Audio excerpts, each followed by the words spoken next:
Rory, thanks very much. Also very eloquent and a nice welcome for everybody that's present here. I would love to go through the names of everybody that I know here. And it's just about, I think, almost the whole room from my days of living down here in what was Port Elizabeth and now Tobacco. Say that one right? Yeah. So, you don't sound convinced. No, that's almost it. So, a wonderful opportunity here. It's termed Legacies and Legends. And there's a legacy alongside me, as you've just heard, and there's a legend a little bit further down the road there, sitting on the end. And these are two people, and there are many, many others as well. As you look around, you see this is called the Bergman Auditorium, you know, which was also the funding and the drive to actually build this place came from a fair number of people, but including the brothers Bergman. So, you know, there's so many people that contribute to the school, which is so, so important.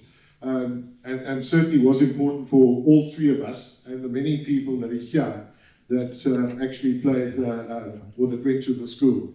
I know JJ Engelbert's here, Rob Kempson, two former Springboks are both present. We have a current Springbok sitting on the far side there. So just as part of that welcome, I just wanted to mention one or two things quickly before we start chatting. You don't want to listen to me all day, you want to actually hear from the men alongside me. But just one or two points just to pick up on what Rory had said too in terms of Vincent. Probably a lot of you don't know, he was born in Cradock. And he was also in the boarding house called Way at the time. I think it's now Merry Way. Yeah. The two boarding houses are together. So he was in the Way boarding house. You were too, right? And he achieved greatly, as you heard. He opened the bowling with Peter Pollock. But he also got, I think he got swimming colours too. Swimming colours, cricket colours, rugby colours. And you were also in the Hirsch Shield team, I think, throwing the shooting the pot, putting the shot. Whatever you We're not smoking pot. Not smoking pot. Are you sure? Siya, you know, unfortunately, you've got to be some help here because maybe it's a little bit too late. But in 1957, in Vincent's final year at Grey, he was complimented in the critique by MC Morena, who was the coach of the rugby team. But he just added a little adage afterwards by saying, the lack of scrumming power was a drawback. So maybe you could Big tell us mistake of his. So I don't know if John Rushmere helped you a little bit with that, but you know, maybe you could relive that whole thing with Siya, because he would be pushing alongside you, and you can actually blame him for the fact that you lacked scrumming power because he wasn't scrumming hard enough. You know, it is the way it is.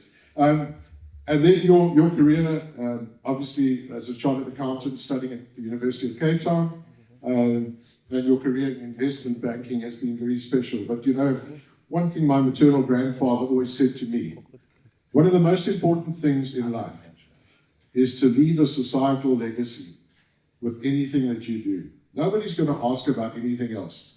They're going to say, what did you do for society? And you know, if I look at these two men here, and Siya's still young, and he's going to do a lot of that in the future too. But leaving that societal legacy is just so important.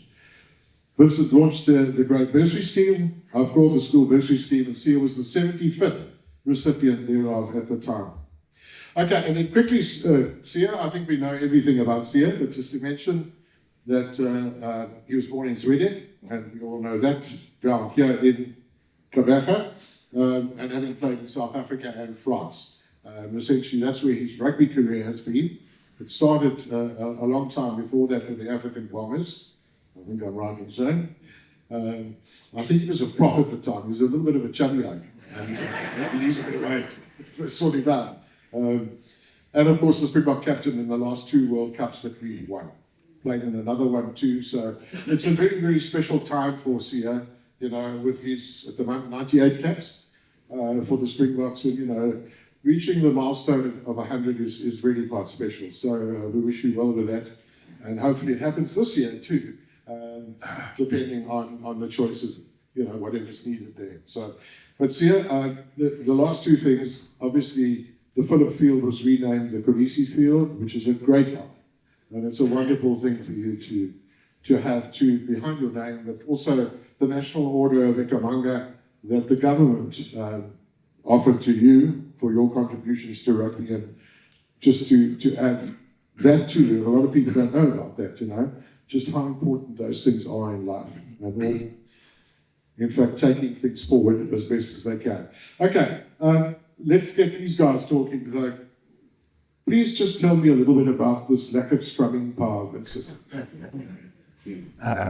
I didn't know that MC had said that, and I would have argued with him. But I went on to play rugby at UCT and with John Rushmere, and the props, and I've got one of my former prop colleagues from Grey, John Sharwood here. And I think we should ask John, because I think John always felt that the scrumming power that was represented by me, he always said he wanted me to be behind him because it was so powerful. So we'll ask John afterwards if he remembers how good it was. But I loved my rugby, and it was a very important part of my life. Well, you loved all your sport too. I mean, obviously with your achievements, as we saw too, across the board at a time when you could maybe play a lot of different sporting codes. See, from your point of view, obviously that's not so easy. But if you think back to people associate you with rugby, but could they associate you with any other sports? No, I'm just a rugby player. That's all I did. There's nothing else I could play. I'm not that guy that is good at everything. I was just a rugby player. I did athletics to be fit for rugby. That's yeah. I'll tell you what, I know you kicked a soccer ball around for a while too. No, not me. That's why I played rugby, because I couldn't play soccer. I thought you told me you did swimming. I did play one day of water polo, but it was 10 seconds. I used the ball, so I couldn't drown, so I was just floating. They said, you have to pass the ball. I said, oh, I passed it, then I held on the side, then I went off again. No, I didn't do swimming, no. My first day, because when we came in the township, I couldn't swim, but I saw these grade ones, like boys this small, jumping in the deep end in the junior school, the junior pool school. I'm like, no, I can do it. I jumped in, I didn't come back up. I had to pull one of my schoolmates, Uliganda Odolo, and I pulled his leg down and I pushed myself out. And I just had to lay there for a bit, but I didn't stop. I still carried on learning, and now I surf. Well, I try. Yeah, I can swim there now. I just tell everybody, they ask me, can you swim? I went to Grey, bro. Listen, talking about going to Grey, and with apologies to the rector, who's sitting in our audience tonight, because we've heard this story 1,000 times, but one of the ex-Springbok captains and I were very friendly. We played a lot of rugby together and against each other. Tiens Stoffberg, who passed away very sadly 2 years ago. And Tiens, we played. I stopped playing rugby, and he carried on playing. And then I joined up with Supersport, and I would interview him after the game. He was the captain of the Free State team, and he had a terrible stutter, and he really battled. And also, as he said to me, his English wasn't very well. Okay, we'll have to sort that out. Short, quick answers, quick questions, and that sort of thing, and get him going. But I said to him one day, I said, I'm actually quite irritated with you, kids. All in Afrikaans, by the way, at the time. And he said, why? He said, you keep talking about this great bloom and this great PE. There are no such schools. Where do you get this from? He said, no, that's what it is. I said, it's not. Your school is Grey College. That's what they call it. Our school in Port Elizabeth is called The Grey. So that implies that we are better than you guys. And he looked at me and a little smile and he said, yeah, but there's only one Grey College. That's okay, we'll give you that, for what it's worth. But the school itself, Vincent, we'll start with you, I think. The school meant a lot to you. You told me that you weren't a top student, which is very honourable of you and very modest of you to suggest, considering where you've ended up now. But what was important for you at school from an academic perspective as well as a sporting perspective? Well, that's a tough question, because I thought Grey was a sports school, and so I loved sports, and I was totally involved in all the sports, and I thought academics wasn't very important, and which I very much regret. But but I will say that how many people here, put up your hands, who was here when Flash Gordon was a rector? Not many. But you couldn't shirk academics, and there was strict exams. You passed or you failed, and so I always managed to do, because the sports took up a lot of time, and I always managed just to get through. But they failed you if you didn't. It was very strict, so I didn't fail any years, which I'm very proud of, given the concentration on sports. But from all my teachers, I don't want to mention all their names. That's why I asked how many. I thought I'd mention some names if there were many here during that period. But every one of the teachers, they really cared. They really pushed you, and you couldn't escape. So if you didn't do your work, in those days you could get caned. And but they were dedicated to your learning something, whether it was math, science, English. And I actually treasure that, because in the end, I didn't take it as seriously as I should, the academics, but it was an incredible platform which I never understood at the time that they gave me. And at what stage of your life did you feel the need or the desire or whatever it was to give back?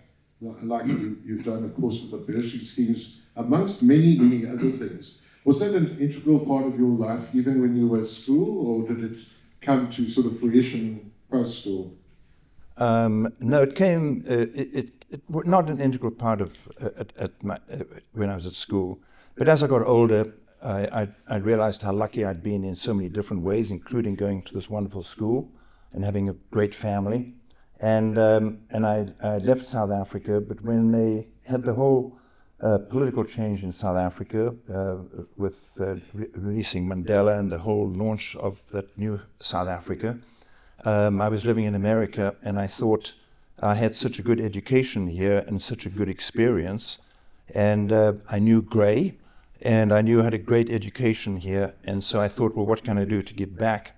And I thought, well, what I do know is you get a great education here, so for all the township kids who had not been allowed to come to the school when I was here, I thought, well, I would like to give them the opportunity of the kind of experience and education that I had here.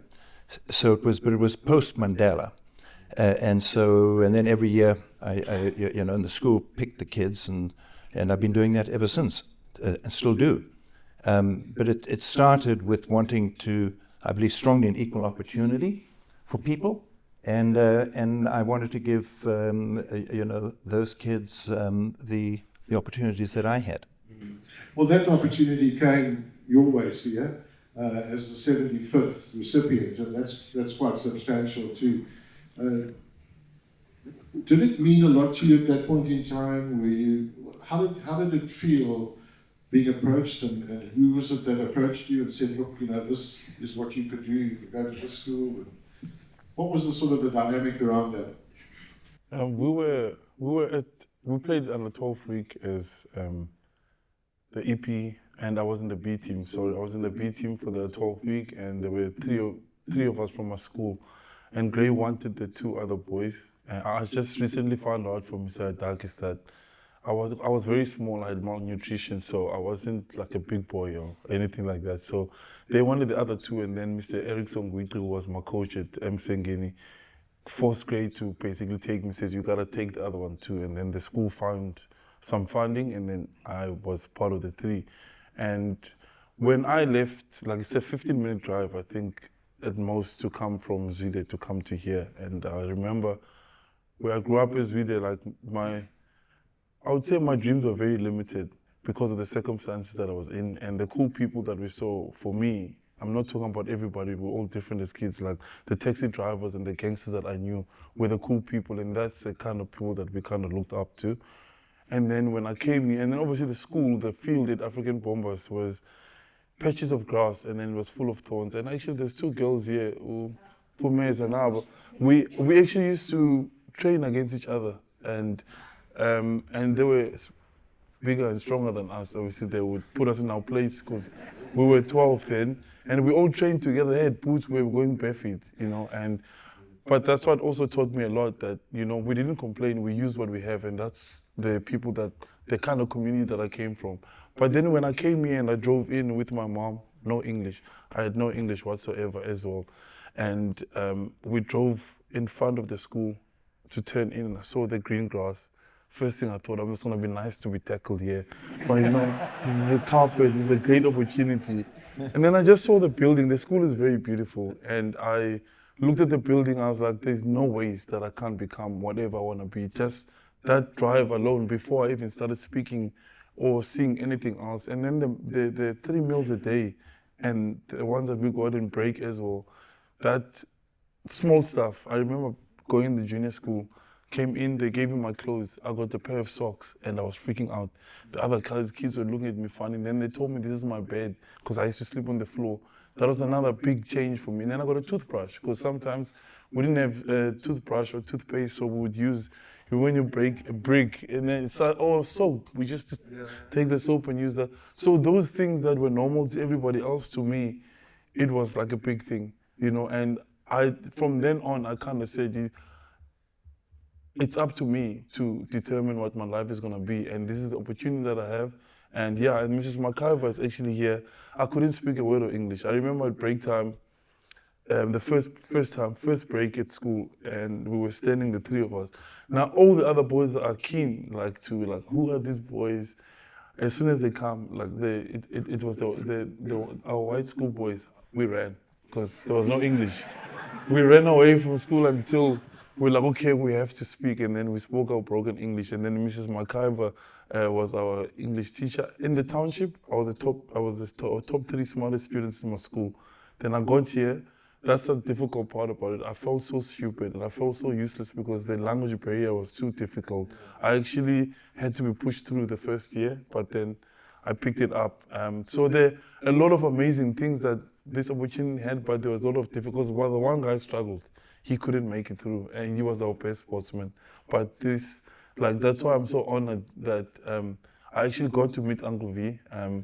It's like what he did for me. I remember somebody came to ask me to sign a jersey, and I asked who was it for, and they said it was for Uncle V. But it was a random jersey. I said, no, wait, you must come to my house in Cape Town. And I took a picture of my family at the time. I wrote a note behind the picture to say, thank you for the opportunity that you've given me, because none of this would have ever happened without you. Took 2 of my jerseys, my Stormers and my Springbok jerseys, signed it for him, because what he did has given me, and also the community I grew up in Zwede, if you're struggling, you go to your neighbor. We help each other out in the community. I was raised by everybody. That's why I give back to my community, because I am nothing without my community, and I wouldn't have made it without my community, because everybody disciplined me there when I stepped out of line. So that's why I give back. And when we met, you would have said we like siblings or something, the way we were talking to each other. First of all, the banter, he likes to talk nonsense, a lot of nonsense. We were talking jokes and we were laughing about the school and things that, we experienced in many different years, but then they're giving back. That's what I love about him. He very relaxed. He won't say how successful he is or anything. He's always thinking about how can he make South Africa a better country. And that's what has been driving me, because he believes that I can, with my foundation, the work that I can do to help the next generation. And for me, I believe the way that I got a bursary to come here, that's not the right way anymore.